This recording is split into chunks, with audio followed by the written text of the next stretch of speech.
Sneha started.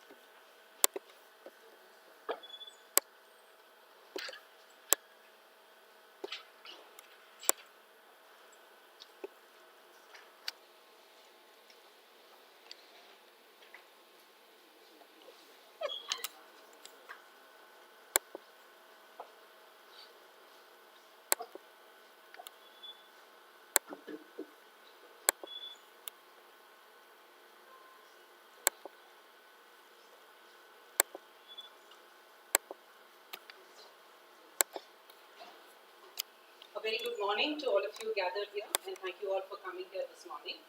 So today we are here to celebrate the International Women's Day 2021 at ISER-TDF, and we have gathered here to celebrate the success stories of women in various spheres of life: social, political, scientific, educational, economic, and so on and so forth. But I'd also like to take a moment to kind of reflect and introspect the journeys of many women over generations, millions of women, who had to give up their dreams or who did not dare to even dream. So, because that was the situation, the economic and the social situation when they were in their prime. So, today we have come a long way from that. The road is not easy, it has not been easy, and there's a long way to go. And this journey, it's not just the journey of women, it's also the journey of men. And this is something that we tend to forget, because Women's Day is not just about women, it's also about the other half or the counterpart, which is men. And in this, we seek and we would like men to be equal contributors in this journey for women. I'd like to also say that traditionally, if you look at it, women have been assigned traditional, nurturing, caregiving roles. There's nothing wrong with these roles. These are important roles, and they must continue to be done. But what we seek here and what we aspire for is that the journey is of one's choice, and there should be parity. Gender parity is very important. So I won't take much more time, and I'd like to wish you all a very happy Women's Day, and I'd invite Deepshika to conduct this program. Thank you.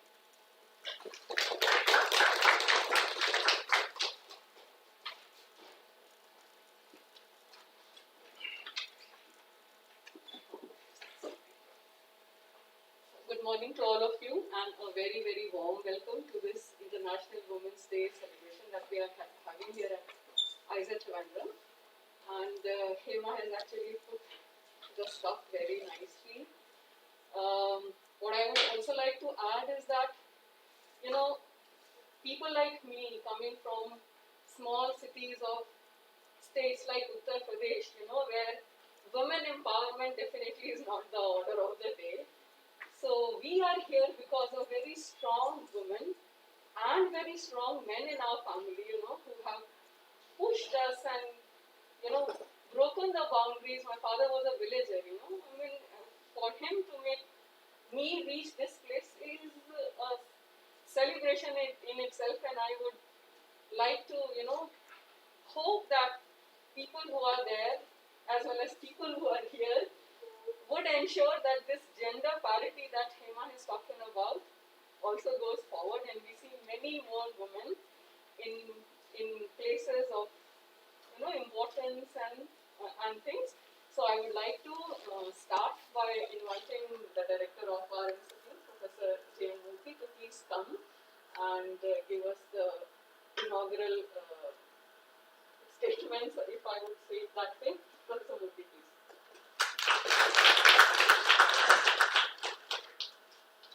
What is the mind? I can go here now. Straight away here.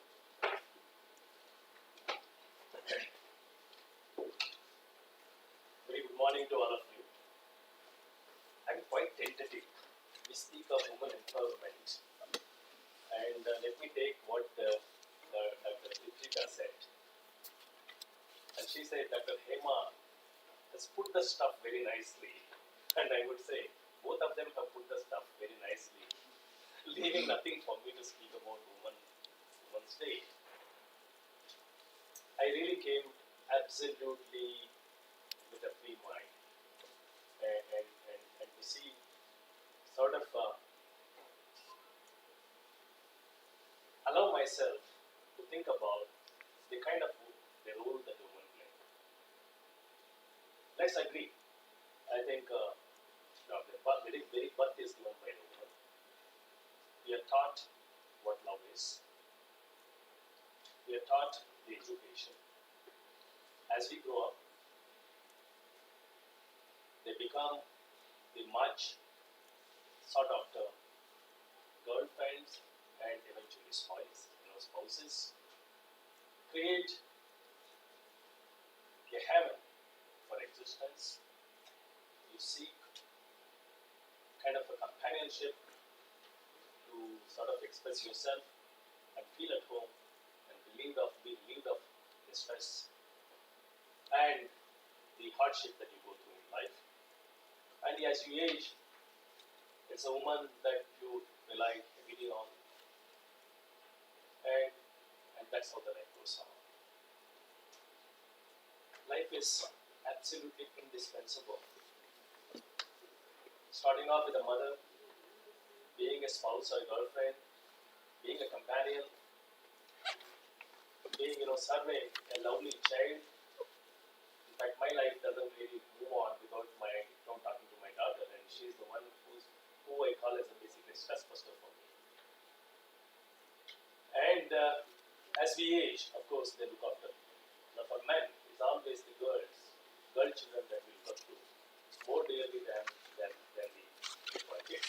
It's a well-known fact, not only for me, I think for every man. I think the role that the woman plays in everyone's life is humongous actually, if you sit back and relax and ponder over how quintessential their existence is in one's life. Given that, unfortunate it is, as has been put forward to both of them, there is this disparity tremendously which has crept into our existence. We speak of patriarchy even in the families. Every decision is taken by the family head. And the role of woman is not so much considered. And we believe certain jobs only can be done by the men, but woman cannot involve or cannot be successful. There is some kind of a taboo that prevails. Increasingly, it is becoming apparent that it's only the woman who can basically teach us about what is multitasking. I don't think that men are used to this multitasking. It is women that really are wonderful at multitasking. I mean, somehow the generations have gone on like this. The fact is that there is a high disparity that prevails. And in changing times, there is definitely a shout or call for gender neutrality. They are like us. Women are like men. Men are like women. Both are alike. Given that the disparity that we see shouldn't prevail. And this has been recognized for generations, and which has led to the culmination of March 8 being observed by the UN as International Women's Day, and which is how we are here today. I think women empowerment has become more and more important because increasingly this disparity is getting recognized despite a vast number of efforts. And women empowerment is important in education, in workplace, in particular in science and technology. Right? And it is ironical, if you look at in a country like ours, in the primary education, higher education, before you come to the higher education, this tertiary education, until there it's okay. The boy and child, the men and women, or the male and female ratio is absolutely fine. But what seems to happen is that the moment they come to the higher education and subsequently, this ratio is getting absolutely skewed. It seems as though Okay, they receive education, but then eventually they get confined to the families, and this is which is where the concern is. I think if we are to recall, I think I remember this very well. It's often said when I talk to people like Professor Suresh Das and Professor Wankar, there's a popular quote. I'm sure all of us know this. Margaret Thatcher's: "When you want to do something, ask men. But if you want to get something done, you ask women." In fact, it looks like it's the women who are more practical at doing things, right? Given this, I think in higher education somehow, after education, the everything is going haywire. In other words, the women at workplaces, you don't see as much as one would like to see. If we are to acknowledge that they are indistinguishable in terms of the skill set, in fact, they are better. What is the root cause of this? What are the factors? I think there are a lot of volumes written about it. There are blogs on this, and it's so much debated. And eventually, it comes down to breaking the traditional notion that, as Dr. Deepshika said, it's not easy. We are still going through those generations which fervently and strongly believe that education for women, no, it's not good. So to break this kind of a barrier and allow oneself to come up and be, like Dr. Deepshika said, in positions such as this isn't easy in our country. Which is where I think the literacy is very important. And what are the root causes? Of course, our still, countries like ours still have to sort of overcome the barriers where the work culture, the environment at workplace being conducive for the woman. How conducive is that? It's okay in metropolitan cities, but still, there are barriers when you come down to not so advanced places, and you find that the woman population is not significant at all at workplaces. The reasons are obvious. I think there are a lot of hindrances. The culture is non-existent. Women are subjected to all kinds of difficulties to work at a place, and rather they settle down and confine themselves to being, carrying out the house chores, right? I just summoned some data. I think I probably have this data. It is there. It is just for us, in education. I thought, let me just reflect. This sheet was just passed on while I was coming from the car. I asked, can we look at basically how the ratios in our institute are? Of course, the faculty, I know, we have 10 women faculty versus, against vis-a-vis 62. That's about 72 is our total. So if you sort of go by that, it's about 1 is to 6.3. Or 6.3 is to 1 is the ratio. And this is not really good. I think the same discussion came up even in, when we had a meeting of the ISIS directors with the Minister for Education. That was last year, and it seems like, in fact, even in a meeting with the president, Mr. Kogan, this was debated. It looks like amongst ISIS Pune is really way ahead. The ratio is not like this at all. In fact, they have a large number of women faculty. In fact, that was taken as a model for every other institution to emulate. The reason is, let us face it, the world is looking for gender neutrality. Gender gap should be sort of filled up. I think, which is where the gender neutral world is what basically the humanity is looking for. Given that, I think every institution has to be conscious in terms of empowering the woman in every activity, right? And let us look at the numbers of the non-teaching staff. I think we have female 25 members and male 45 members. We are tad better here. I think falling in line with the kind of faculty that one talks about in Pune. And when it comes to BSMS, lovely it is, at least in an institution like ours, The male is about 506 and female is 517, a tad higher than male. In fact, ours is the only institution where we can boast of, in BSMS, the female population being slightly higher than the male population. No other institution. IPHD, if you look at, is really not bad. 60 versus 88, or 90 if I call. 60, about 2:3. And the PhDs seem like they break even, not bad at all. 102 female versus 119, total being 221.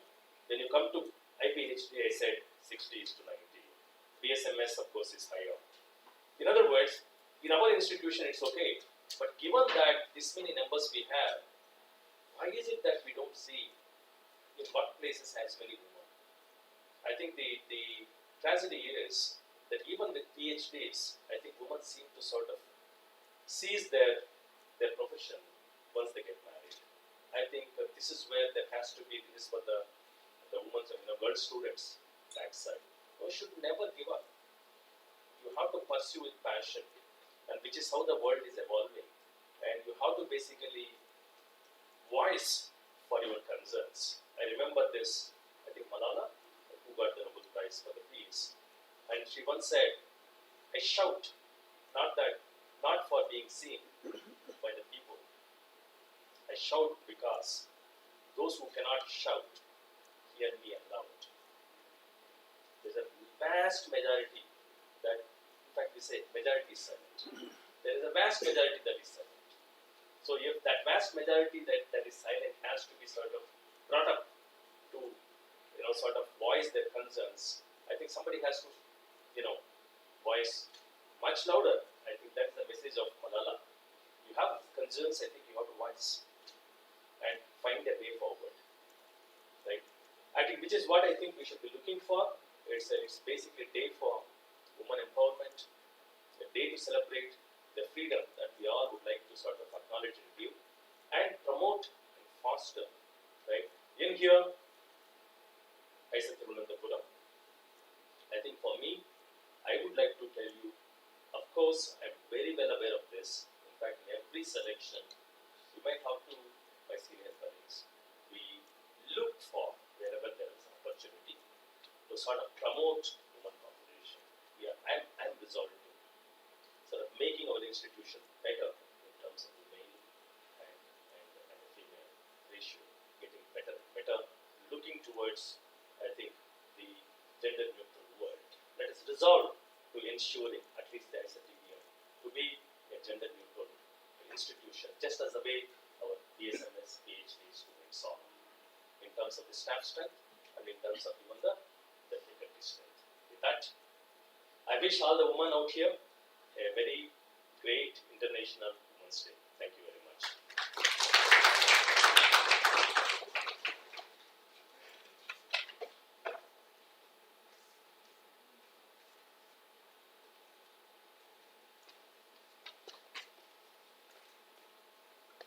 Thank you very much, Professor Murthy. You have more or less said what you wanted to hear from our director, and being the head of the institute, I'm sure that you will take proactive steps to reduce the gender disparities that may be existing at any level in the institute.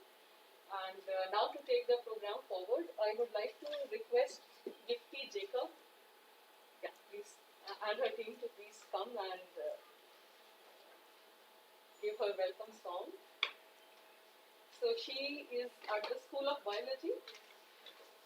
Warm welcome to her, please. And before she continues, I forgot, could you please all put your mobiles on the silent mode if you've forgotten to do so already? Thank you.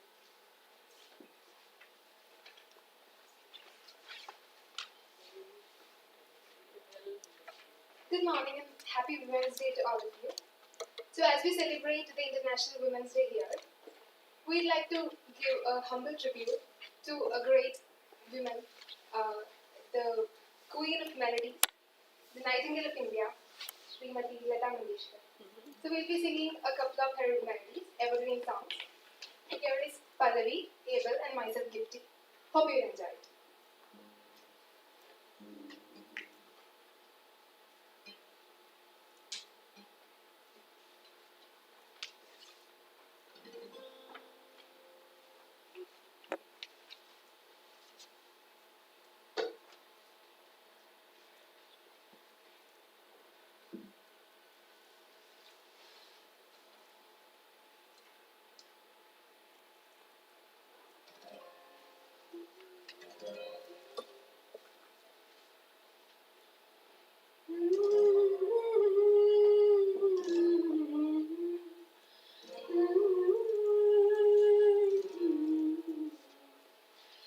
कभी कभी मेरे दिल में ख्याल आता है कि जैसे तुझको बनाया गया है मेरे लिए,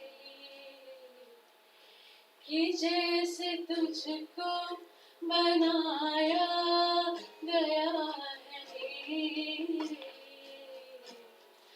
तो अब से पहले सितारों में बस रही थी कहीं, तो अब से पहले सितारों में बस रही थी कहीं, तुझे ज़मीं पे बुलाया गया मेरे लिए,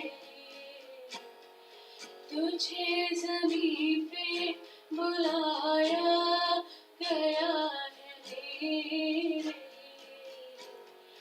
कभी कभी मेरे दिल में ख्याल आता है, कभी कभी मेरे दिल में ख्याल आता है।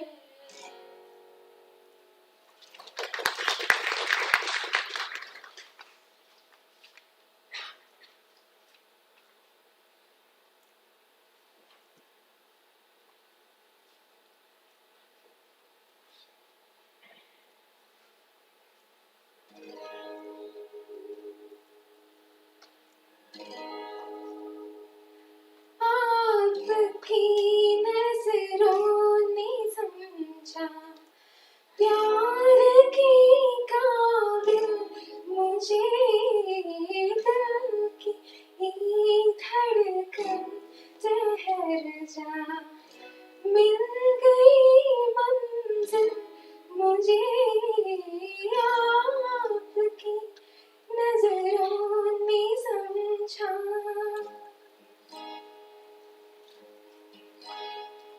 जी हमें मंजूर है आपका ये फैसला, जी हमें मंजूर है आपका ये फैसला। कह रही है हर नजर बंदा परवर शुक्रिया, हंस की अपनी जिंदगी में कर लिया शामिल मुझे, दिल की धड़कन ठहर जा, मिल गई मंजिल मुझे, आपकी नजरों ने समझा।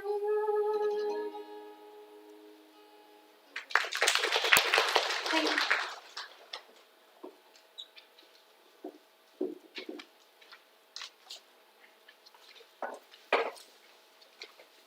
Wonderful, Gifty, very nice. Actually, I should tell you, I think you guys may be Malayalis, but your Hindi diction was very nice. If somebody here with you was able to make up that it's Malayali women singing, wonderful. And the guitar at the background was also very nice. Thank you so much. Okay, so let's now move forward, and we will now have, so we have a list of speakers who are going to give us perspective and their expectation of, the International Women's Day, what they think and feel about the Women's Day at Trivandrum. And we have a bunch of speakers, varying from students, BSMS, PhD students, staff at Trivandrum, as well as faculty members of this institute. So, let me start. Let's start with Lithi Thomas. Yeah. So she is a PhD student at the School of Physics, and I would like to please welcome her.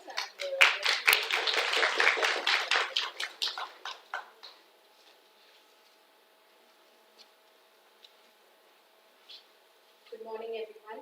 Good morning, respected director, faculty members, staff, and my dear friends. We women have come a long way in science, making significant contributions since the history of science. The year 2020 was indeed an imperative year for all women researchers, as 4 women scientists were awarded the Nobel Prize for their triumph in literature, physics, and chemistry. But we women researchers have a long journey to embark before we completely break the glass ceiling that still exists in our scientific community. Gender stereotypes in science are a little less rife today. But having said that, we cannot afford to be complacent, as unconscious biases and antiquated comments often crop up when you least expect them. But let's not forget that we women have developed and progressed through times that have really been challenging and lonely. There have been times where it was difficult for a women researcher to be heard and recognized.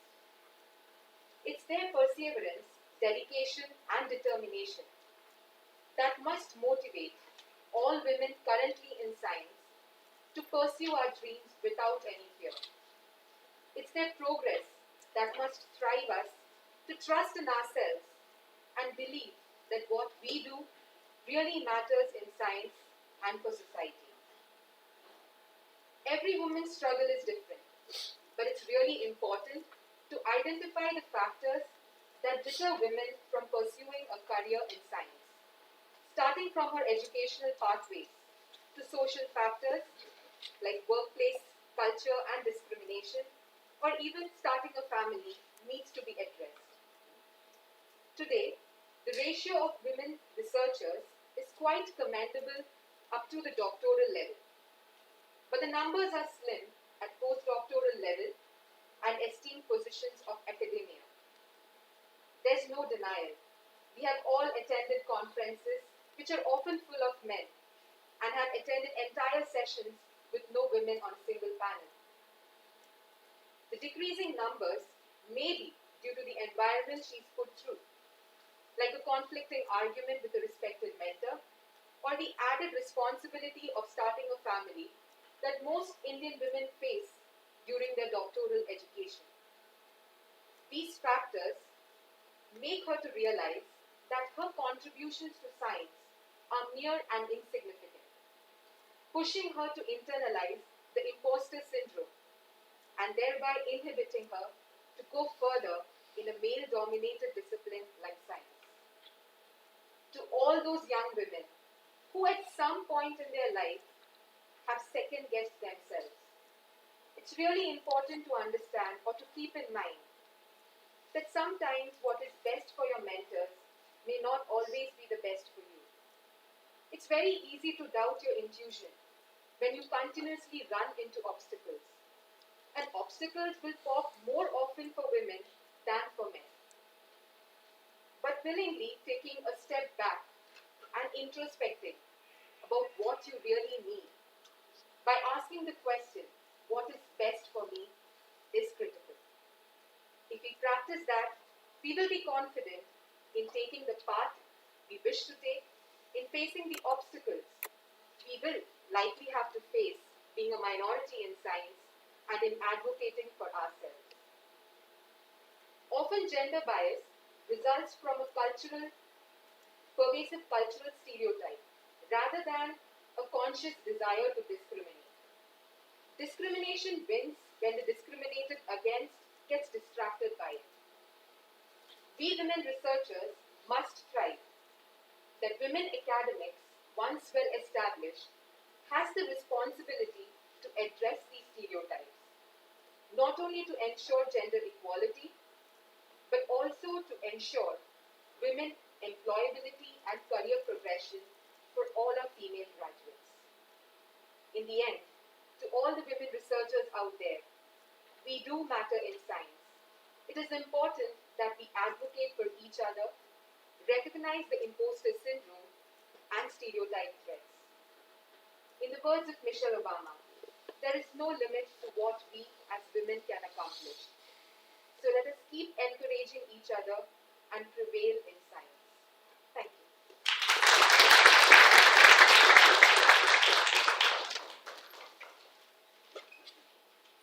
Wonderful, Litty. Very well said. I mean, I'm very, very happy that you youngsters, say things that we actually feel and keep saying to each other all the time. Yeah. Thank you very much. So I would now request Miss Sneha Dushi. She is a PhD student at the School of Biology. Please welcome Miss Sneha.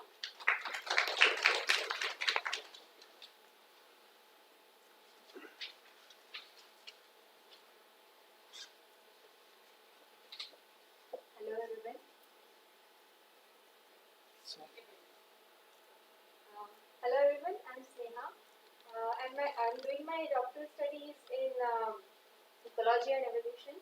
And today I'm going to say about what is my experience and what I think are the challenges of women, especially in science. So I feel immensely privileged in terms of family and societal support and encouragement which I have received since the very beginning of my academic life. At work environment as well, I have only experienced support and positive atmosphere. I feel in science, as long as you are passionate and talented, no one actually cares about your gender. This has been my experience. But again, I think scientific community is amazing and one of the best community to work with for any person. But here, I think important thing as a woman is to see yourself as a part of this community and believing yourself belonging to this community is very important. Uh, Overcoming our internal constraints, our constraints of our thought, our low self-esteem is equally important rather than just focusing only on external constraints and barriers which are out there for women. Then I think pursuing a career in science requires a lot of time. It demands a lot of perseverance. Many times while doing all this, we have to spend multiple years of our life doing PhDs, postdocs. Then we have to change cities we are living in many times. Sometimes we have to change countries. All this process brings a lot of instability and maintaining work-life balance becomes very problematic. And I think that is one of the main reasons for a lot of dropout, especially for women. I have noticed this problem in my surrounding as well. I know these problems are not exclusively for women, but in today's era of equality, it's very difficult to draw line for challenges for women and for men.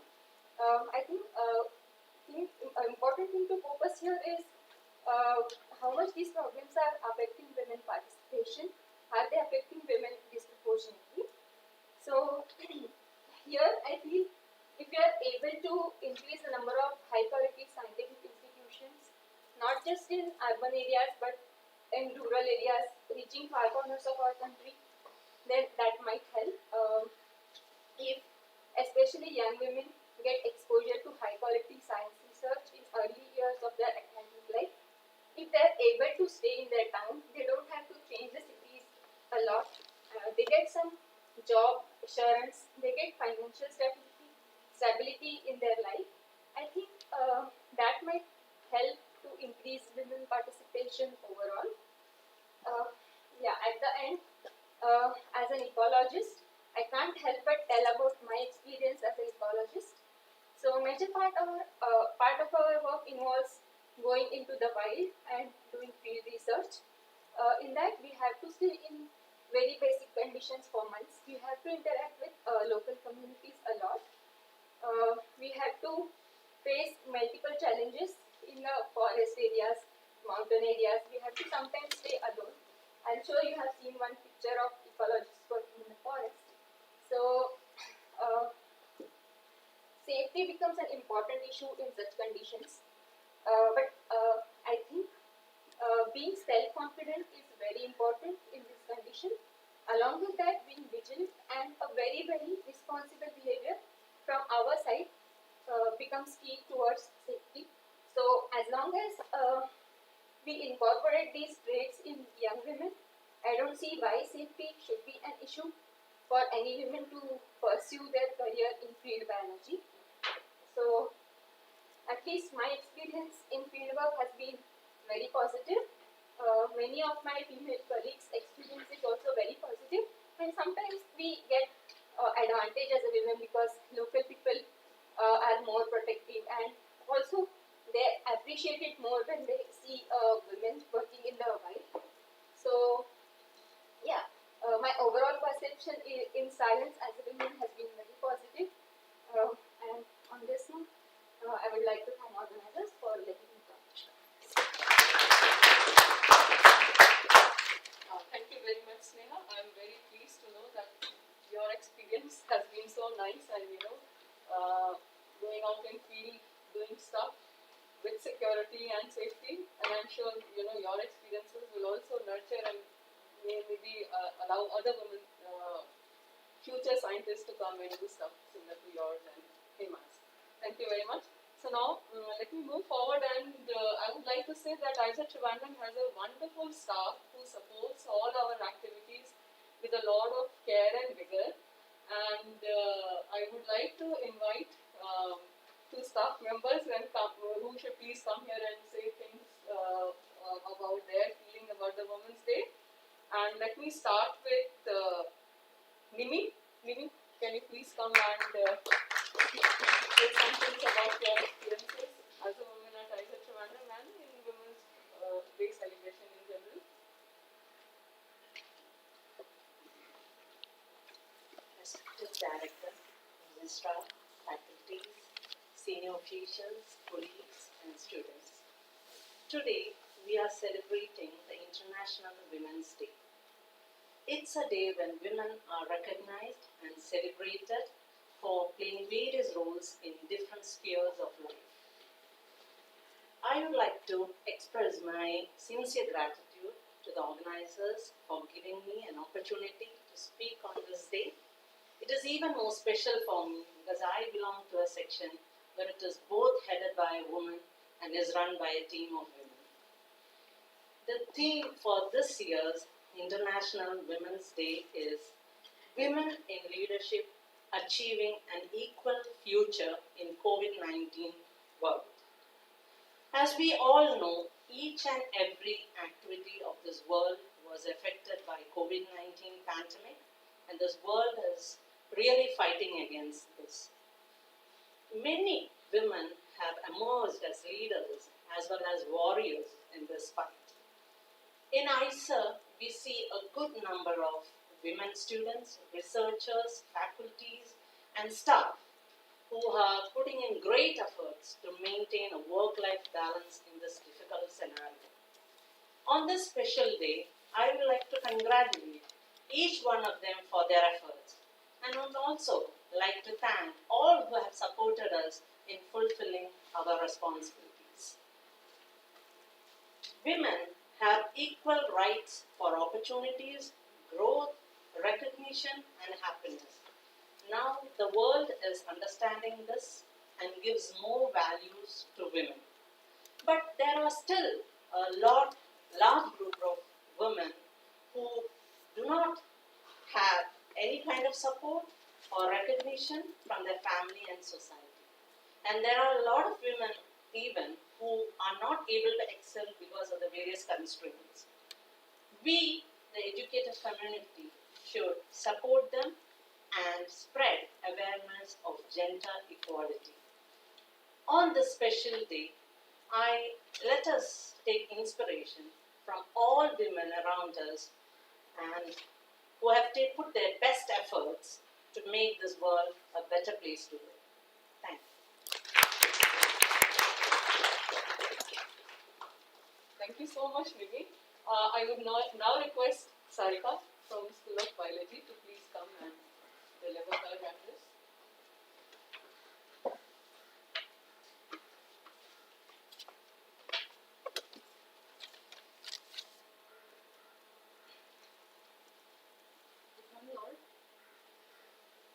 I'm not a good orator, I've just kept one paper so that I will just read it from that. Okay, please excuse me for that. Because No problem. I was like, what to do? Kindly excuse. Respected Director Professor Murthy, respected Registrar Professor Murthy, dear faculty members, staff, and students. I am Shariga, working as Junior Technical Assistant in School of Biological Sciences. I got this opportunity in Women's Day, and this is the first experience addressing such a huge gathering and a dignified set of audience. In my perspective, India holds its head high because of the ethics and moral values which have emerged from joint families we had during ancient times. Our generation still upholds the values inculcated by the elder women we had in our family, which has helped in building a society which is based on trust, honesty, sincerity, and love. During ancient times, women were seen taking care of household activities, responsibilities, especially upbringing of children. Whereas in today's scenario, women are seen to excel and thrive in almost all walks of life, quite confidently and with utmost degree of perfection. Perspectives on the professional experiences of women is the topic assigned to me. Even though I am not a good narrator, I would like to read out some points which I have noted down. I have assigned the responsibility. Perspective is definitely a relative term which depends on each and every individual. In recent decades, women have made a mark in every profession and have even turned into a superwoman who could bring in perfect balance between professional and personal life. A woman who is engaged in a full-time job in challenging and stressful environment is also expected to manage and run household as efficiently as a housewife. This can only be achieved with the cooperation, support of family members and her colleagues. I personally feel there is no need to measure the quantum of support a working woman gets, but definitely all women will feel grateful to all those who support her in making her professional journey a success. Unlike the idea set in the society, as working mothers raise neglected and unhappy children, I admire my women colleagues who are out here for the effort they put in to raise their children as self-reliant kids with values and time management skills who help in household works along with their regular studies. Really proud of the mothers out here who are role models for the younger generations by setting up an example, and they can achieve their dreams by hard work and self-disciplined life. I feel it is important to cultivate a practice of discussing work with colleagues in conjunction with other conversations, thereby building a whole team of successful working professionals. On a personal note, I have observed that women have the ability to fit into any working environment and to manage job challenges by tolerating people and situations around her. Academic institutions like ours have a conducive and supportive working environment where childcare and residential facilities are made available within the campus, which provides a stress-free work atmosphere. Now, I would like to take this opportunity to express the support I get from this institute in my professional and personal growth. I joined the institute 10 years back during the inception stage. At that time, we were only limited in number to carry out the jobs assigned. And quickly I found myself busy with helping with scientists and staff and students in their official work rather than confining myself to the allotted job alone, which has definitely was the need of the hour and has helped me a lot. And this has helped in building a personal and cordial relation with all my colleagues across various sections of the institute and also in different buildings. Whenever I get an opportunity now also to interact officially with other departments, I take up that responsibility, willing to revive the relations I had and which has helped me to gather wider knowledge in administrative as well as technical skills. At this point, I express my sincere gratitude to all the mentors out here, our section heads and colleagues who were always open for discussions and doubt clearances and helped in grooming me to what I am today. Thank you all. And as an end note, I would like to add There may be many situations women have to face wrong judgments in the working environment. We have to hold on our head high as long as we are humble, sincere, and honest. At the same time, we can open up to others' criticisms and work on our weaknesses. But we can surely prove our professionalism through sincere effort in fulfilling our official responsibilities. Be confident in ourselves, identify our strengths, and move forward. We owe it to ourselves. I thank the organizers for giving me the opportunity to stand before you and share my thoughts. I thank all of you for your patient listening. In conclusion, I would like to recite a Sanskrit verse to thank Mother India for gifting us with powerful and incredible women. Mangalam Bhavasute Harida Janani Shubhamangalam Bhavasute Harida Janani Janani Akhila Hridaya Jesi Sukrita Jaya Prakashi Prakratita Purvikase Parama Sukhani Jesi Mangalam Bhavasute Bharata Janani Janani. Thank you.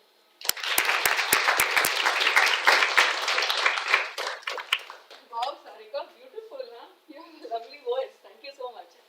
Okay, so now we move forward, and as you all know, we have a wonderful and thriving student community here. And so, by the way, I wanted to point to you that the flyer that we have made is made by a fourth year BSMS student, Miss Deepti Nambiar. And I think it's a lovely poster she has made. You should thank her all. I would like to request Arya Gayatri from School of Mathematics. She's a fifth year BSMS student. Fifth year BSMS student, right? In the School of Maths. Arya, please come. Thank you so much for agreeing to speak to us today. Good morning to our Honorable Director, Professor Jayan Dushi, and all others gathered here today. I am Arya Gayatri from the School of Mathematics. So mathematics is a field which has historically seen an underrepresentation of women. The efforts of eminent mathematicians like M.E. Noether and Sofia Kovalatskaya have largely been overlooked. However, this situation has dramatically improved over time. In our country, state and national institutes and universities participate in affirmative action programs to take in more female faculty and students.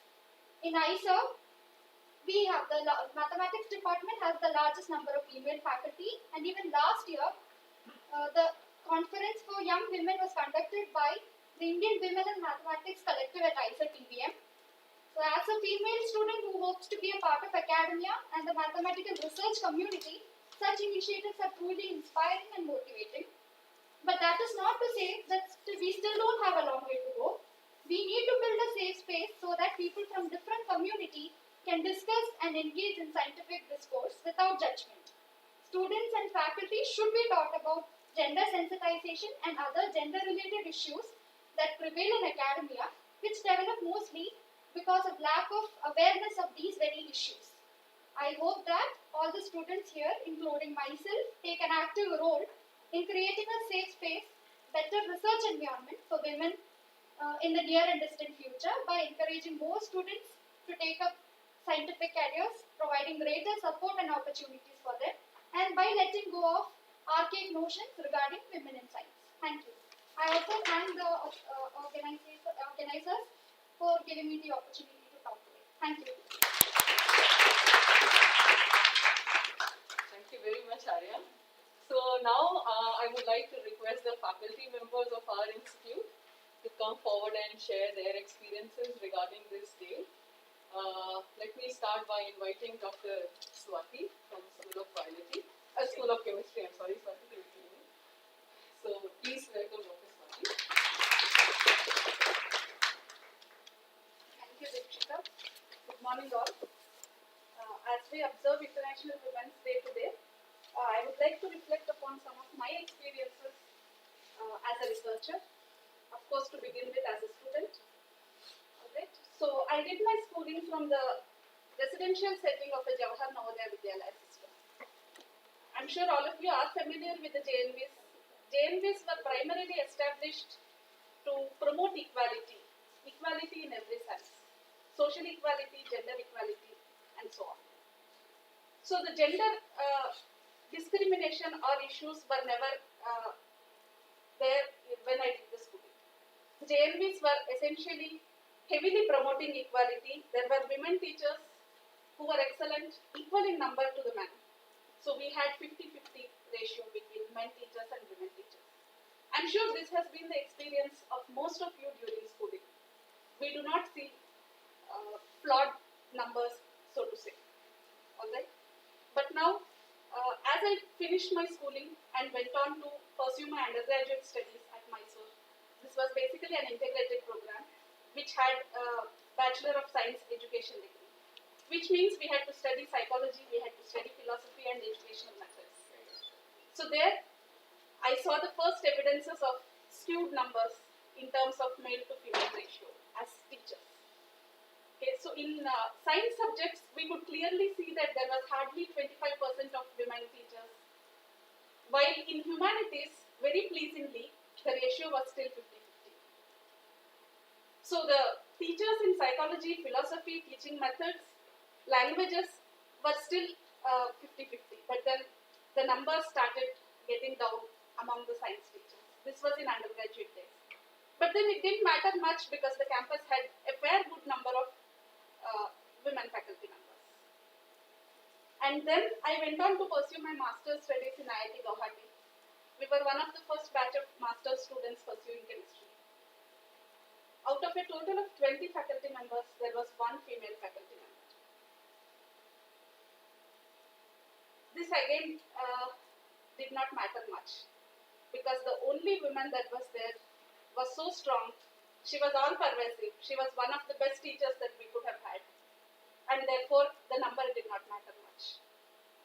By quality, she was there to be seen, to be noted. Right?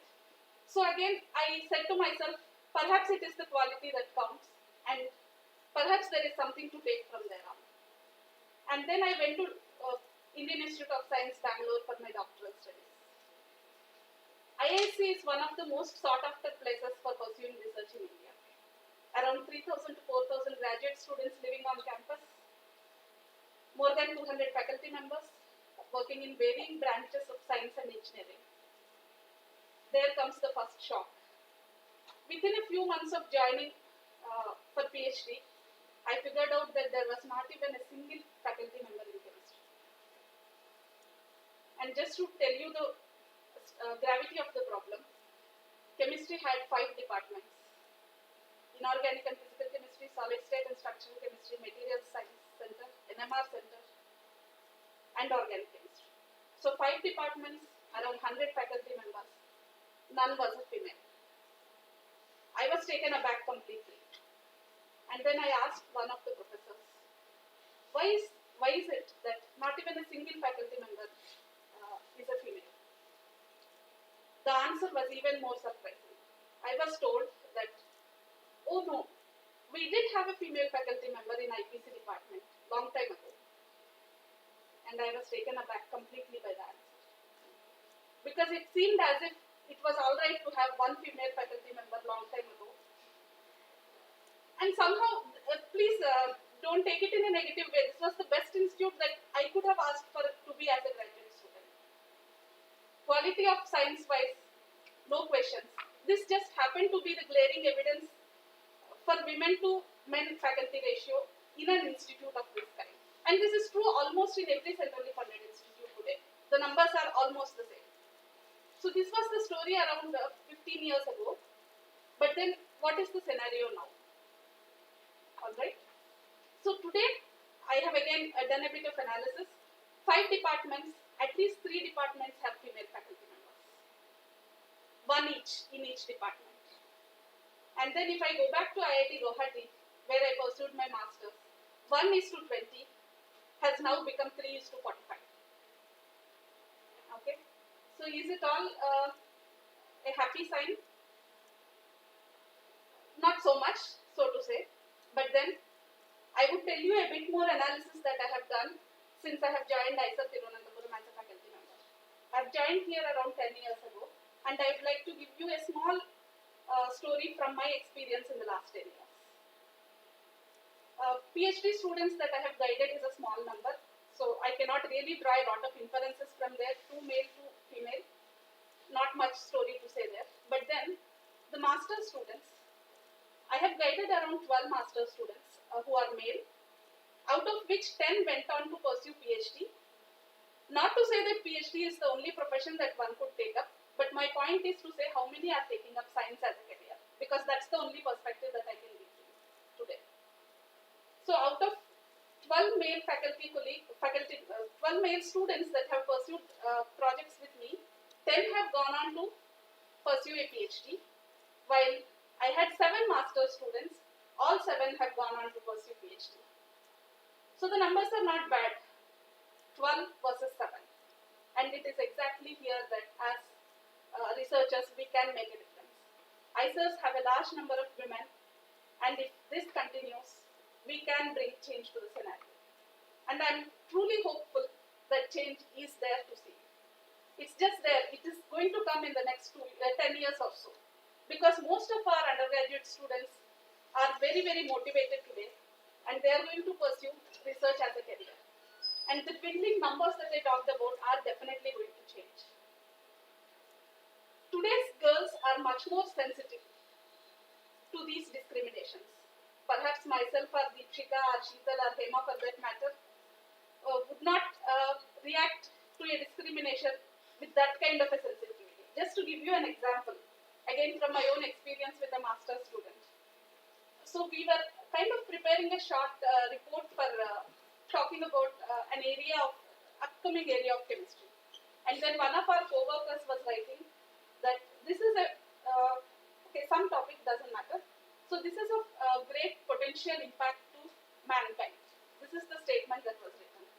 And I was working with a master's student, MS final year student, who was a girl.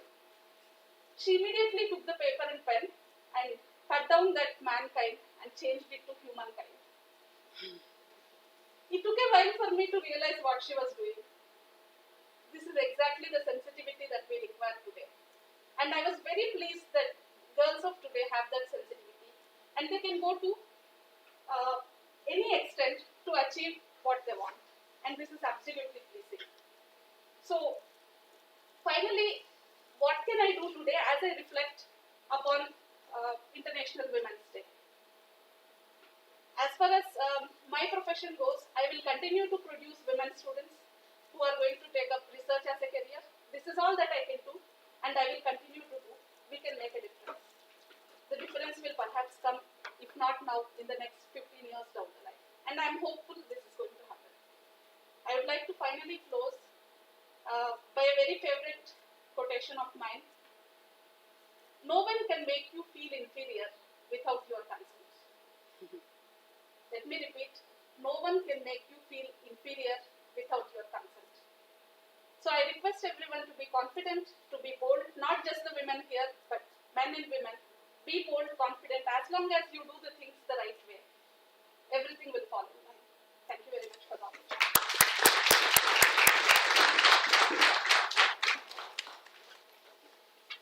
Thank you very much, Swati. I am very, very pleased to hear such nice, proactive statements from colleagues of mine, students, staff members.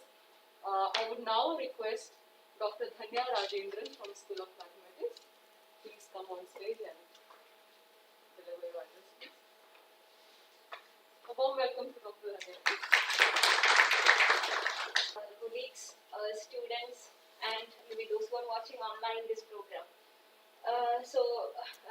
I thank the organizers of this program for giving me this opportunity to talk a few of my experiences, my professional experience as a faculty member and as a student. I would start with my experience as a student and my previous experiences, etc. So to begin with, I will just give you my background. I come from Kerala, and I'm born in a family where we consider the education, the importance of education to boys and girls alike, and they believe that boys and girls should be educated alike. Maybe it may not be the same case when it comes to the other privileges, but when it comes to education, they really consider girls should be equally educated as boys.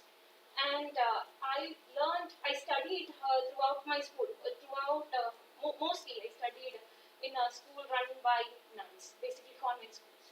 So there you see that all the teachers, the principal and the staff members, everyone, the whole school and or the college is run by women.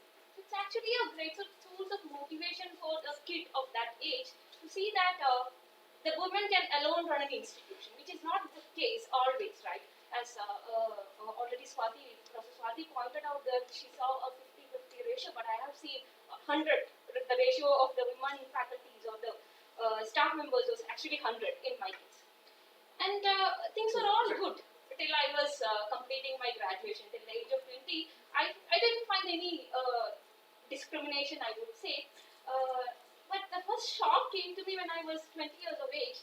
When I was talking to one of my friends. She was extremely good in studies. She was a university topper. She was active in all that. She was actively participating in each and every thing in the college. And we were discussing what next. What should we go for the higher studies? What next? Then she told me that my parents won't let me go far. I have to be quite close to them. Maybe they won't let me go outside Kerala. It was 15 years back, and it was not. I never expected it from her or from her family.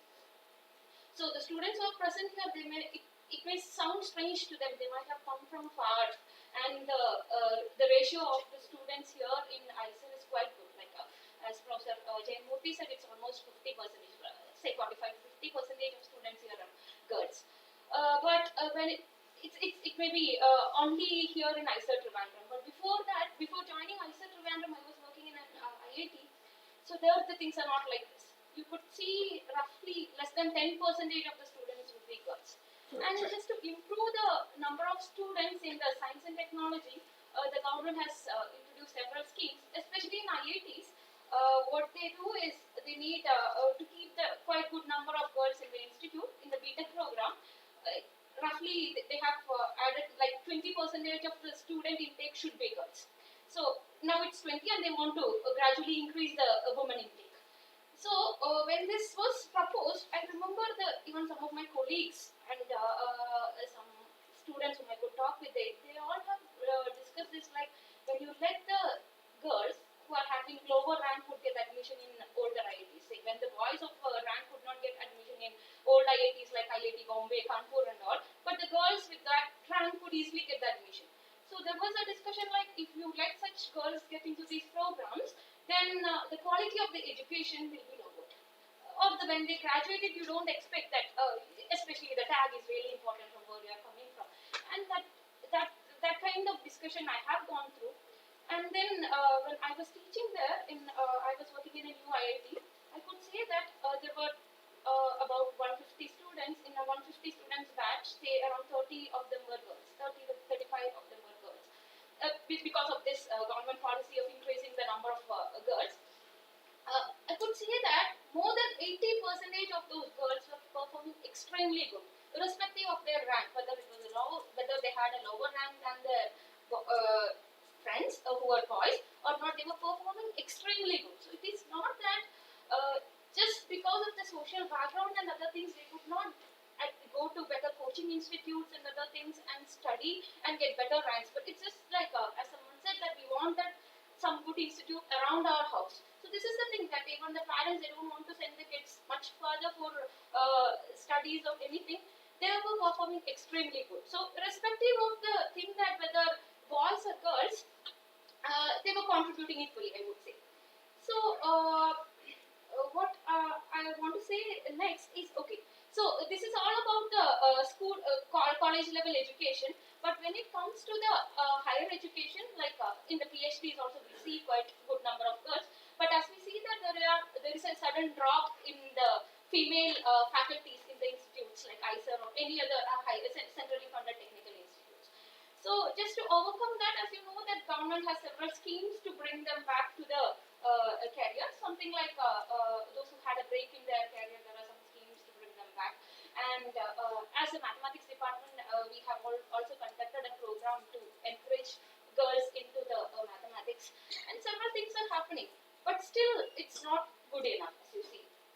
So the policymakers have already understood that there is a need for more and more women participation. So why there is a need of more and more women? Why there is a need for a woman empowerment? So it's not that we just get the freedom, financial freedom, or this we can do whatever we want once we have a good job or anything like that. There is more into it. So this is like if you ask 50% of the population in the country to sit at home and do the household chores, you are actually wasting the 50% of your human resources. This is not acceptable for a country like India, which is still developing. So if these people can contribute to the society, this could give actually a good sustainable development to the country. So this is why there is actually a need for the woman empowerment. Individually, we have a reason why we should be empowered, but as a nation, there is really a big need for the women to come up and contribute to the development of the country and development of the society. So what we can do, it's not that every year on the Women's Day we have several discussions, panel discussion or seminars, and then on March 9th nothing is going to change. So as it is, this kind of programs should give us an opportunity to think about the issues that are being faced by women all over the world, and if we can put some thought into it, and if we can do something for the society, that would be a good thing. So if we want a change to happen to the society, it's not going to change. The society won't change itself. So what we have to do is we should bring a change the way that we can, by motivating the people around us to work and providing a better opportunity for the women to work. We accept that there is gender discrimination everywhere in the world. So keeping it in mind, whether you're a male colleague or a female colleague, if you can help the way for bringing the big workforce into the action, it would be a great thing. Thank you. Thank you very much, Danya. So she is very rightly pointed out that women parity is not only good for women liberation, but also 50% of the country's population not being able to do what they would like to do is also not a good scenario for the development of any nation. So that's a very important point made by her. And I would now request Dr. Poonam Thakur from School of Biology to please step forward and let us know her thoughts on this.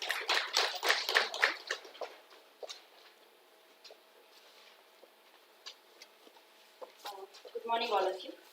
First of all, I would like to thank the organizers to give me this opportunity, and I'm also very thankful to the Institute leadership and all the colleagues who are listening to this program and are actively participating in it. A lot of people have already come and covered a lot of points, so you will see a lot of redundancy in what I'm going to speak. But this would also highlight that there are some issues that keep coming across again and again. So they are perhaps an experience of several people. Okay, so I'll just get started with a quote from Gina Doon, that this International Day is not about making women strong. They are already strong. It's about changing the perception of how the world perceives their strength.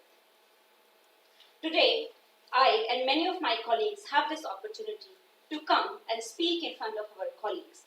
But this is not the reality for many female researchers who do not get this opportunity either today and may not get in future as well.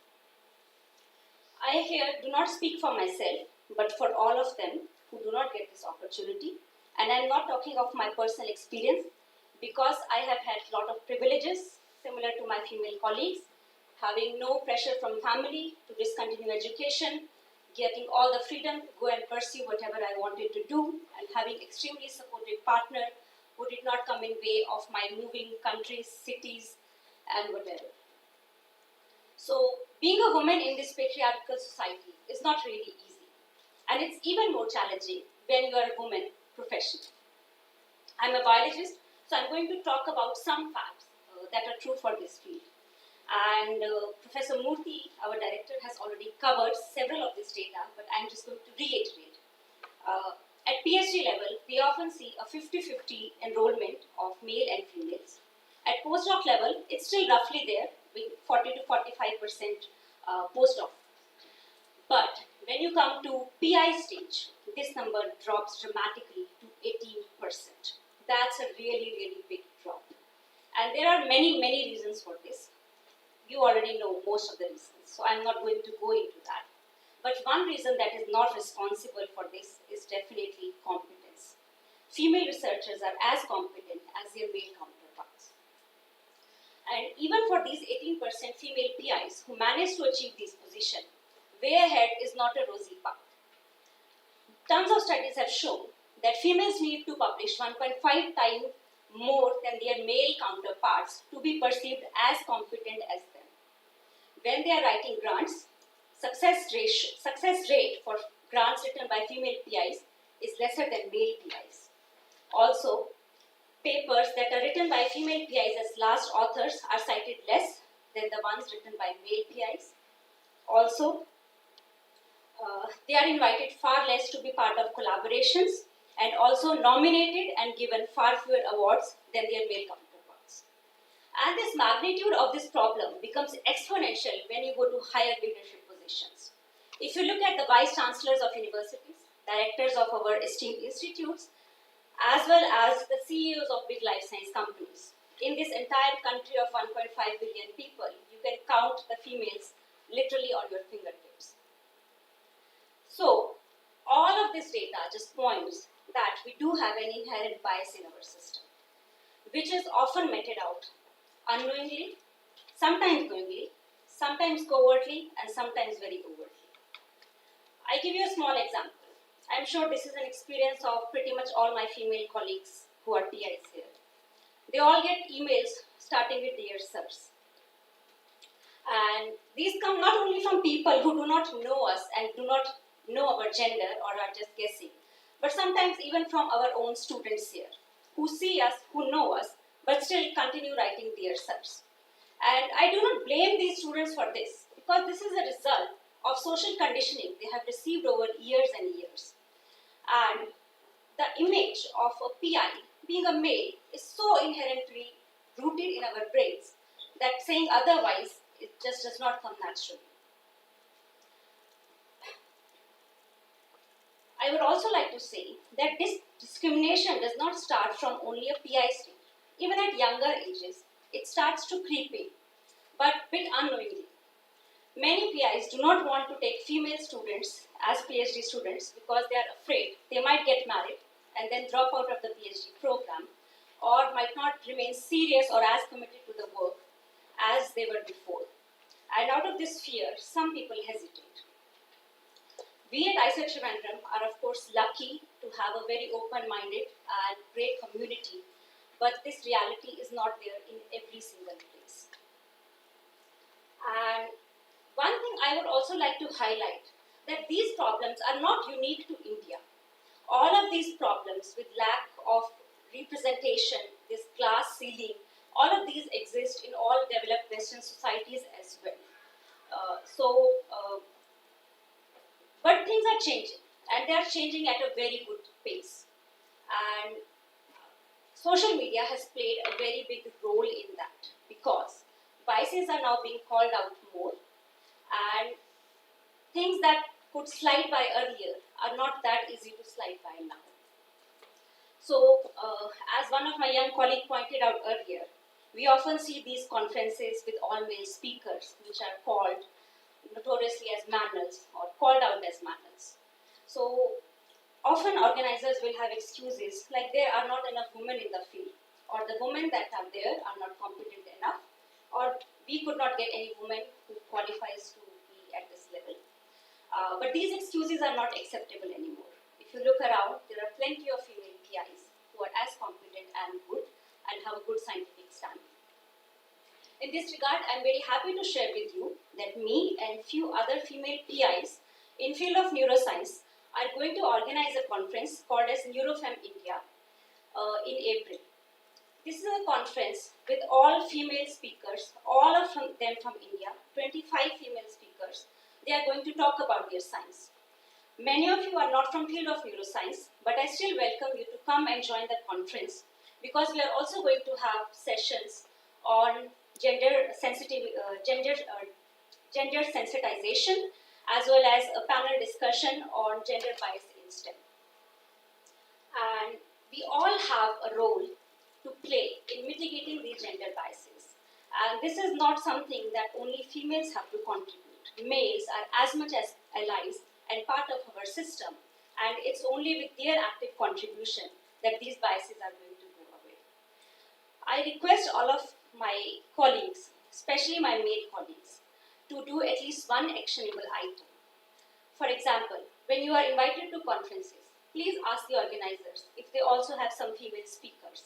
If there are not, please consider suggesting some female PIs that you know of who would make for equally good speakers, and restrain from taking part in panels. When you go home today, please thank the women in your life, be it mother, sister, grandmother, girlfriend, whosoever, and acknowledge the contributions that they have made in making your life comfortable. Remember, only few women are salaried, but all women are working women. And in the end, I would just want to say, the real success of such days and such celebration is when not only one day is dedicated to celebrating them, but when women are celebrated all 365 days of the year for all of their contribution and equal contribution that is.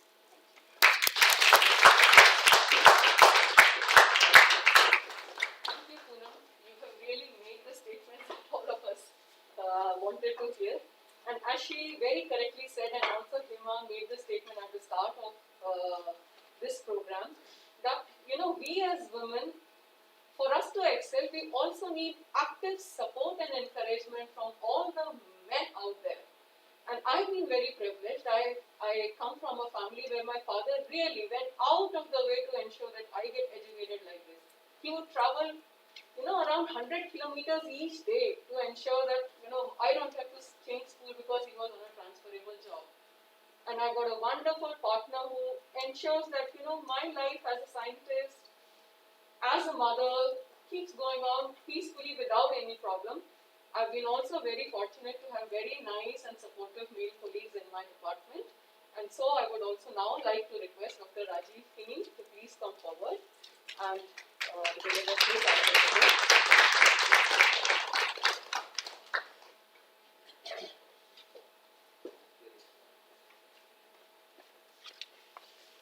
So most of my colleagues and students and the staff have covered all the things that has to be said, really.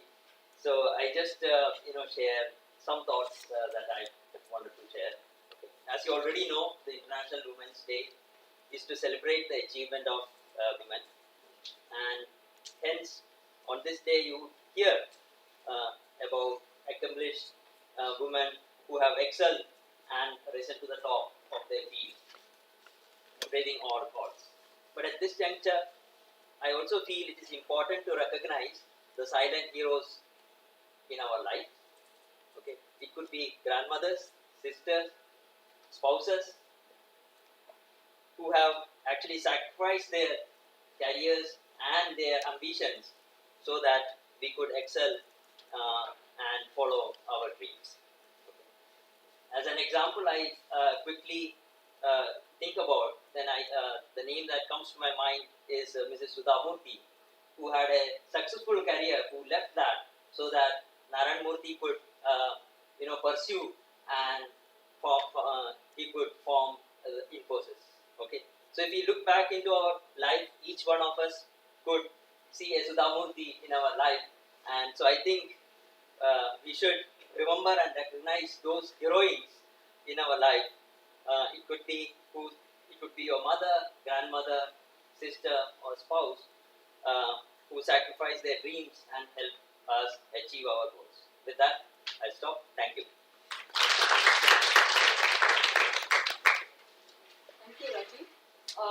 So we've had a quiz yesterday regarding this Women's Day celebration, and I would now like to request our director, Professor Murthy, to please come forward and give the certificates and gift vouchers to the winners. There are few students who are here on campus, so they can come and take this one. The other ones who are not here, we will send the certificates by post. So the first prize goes to Meghna Biswal of batch 19. Meghna, are you here?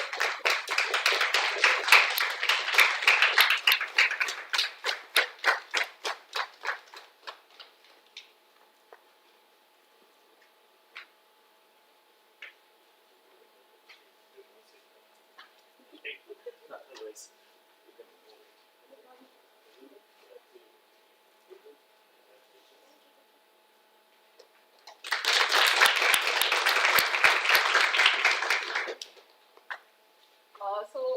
The other member of the team is Priyadarshini Vaidya. Priyadarshini, are you around?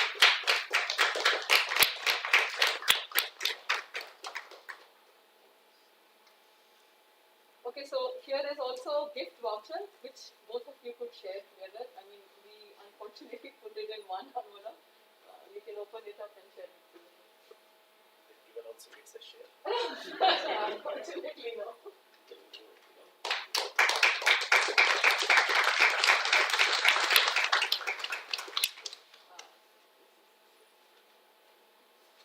Okay, the second prize has been received by Ashwin Shaji, batch 20, but I suppose they are not here on campus.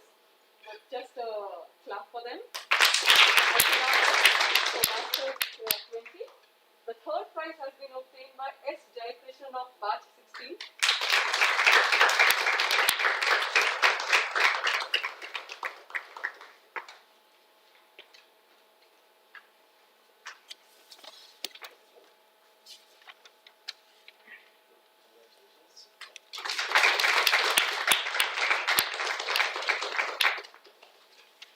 Okay, so now we will wrap up the program, and I would request Dr. Sheetal Dharmati, Faculty School of Mathematics, to please deliver the concluding address.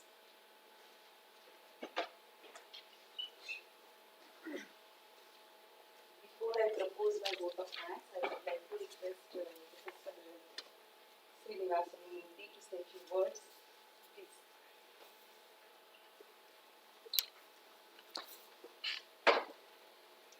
Thank you, Sheetal. Everyone. Still good morning. So, I think when I was listening to all of you, a lot of thoughts started to my mind. Why do we have to celebrate 50% of the population? And obviously, there is a reason. All of us know, at least from what I have seen, from the places what Victor was mentioned, if any woman in the family is assertive, it's not really seen as something good, frowned upon.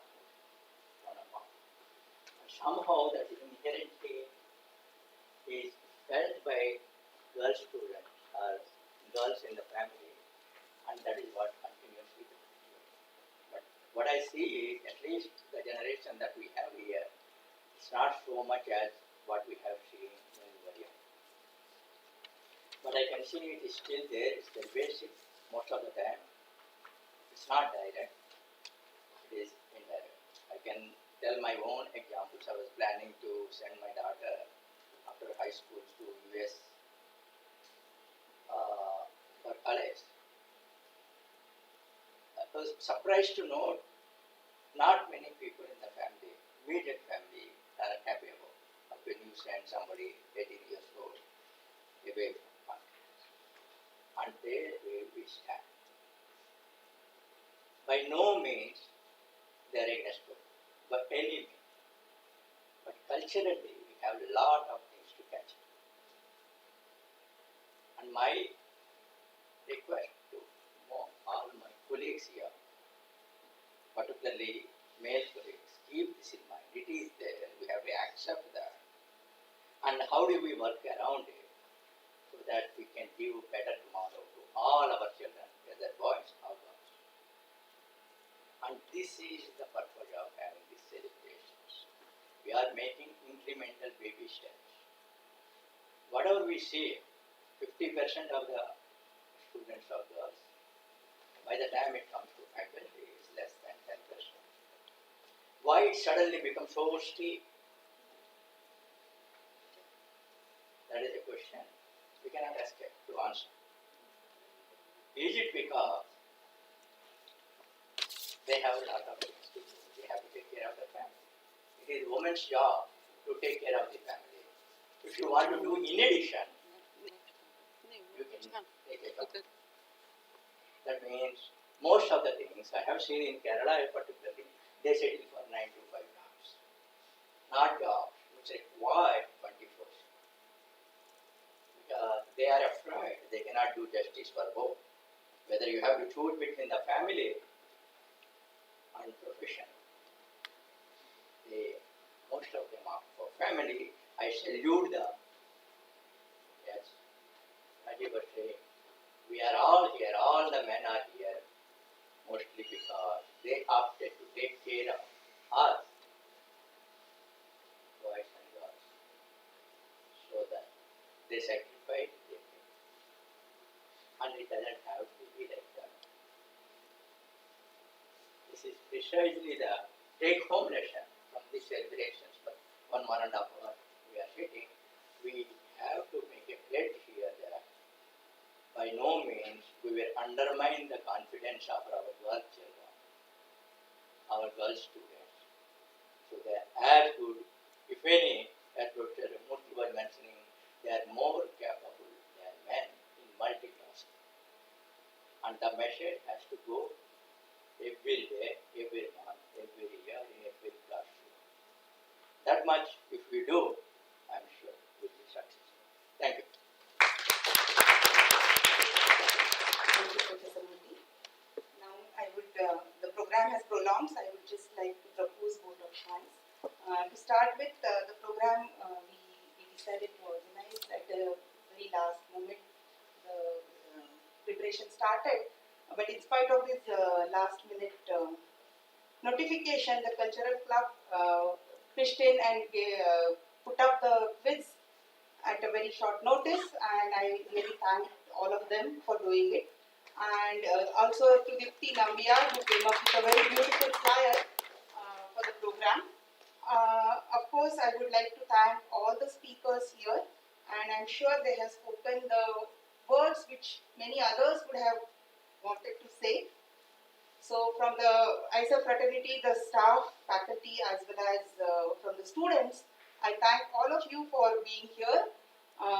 Thanks are also due to Gifty for starting the program on a very nice note with the Nightingale of the India, the very nice, beautiful songs of her. And I mean, this is one of the ways to celebrate women in our life. Also, the way Rajiv mentioned about Sudhamurthy, or many of my colleagues mentioned about various other things. I know for that matter that many of my colleagues actually share such feelings about women faculties and the students. And I as Swati said, I see there is a light at the end of the tunnel. And the only message is you should keep on working.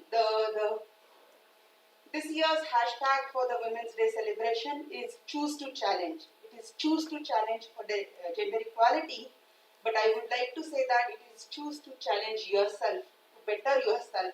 And that's what is needed. If you keep bettering yourself day by day, I'm sure all of us will see the light at the end of the tunnel. Thank you very much. I would also like to thank Professor Jain Murthy and Professor Murthy for being there and being here for whole program in spite of their busy schedules. Thank you all. Actually, before we disperse, I would like to bring to your notice the findings of a report on gender diversity in Indian higher education by this strategic management consultation firm. It's called EduShine Advisory Group, that tells us that not a single IIT or ISL has had a director, has a woman director till now. India has been an independent country for last 70 years, and none of us found one capable woman to lead one scientific institution of this country. Yeah? So this is a food for thought for everybody. I should see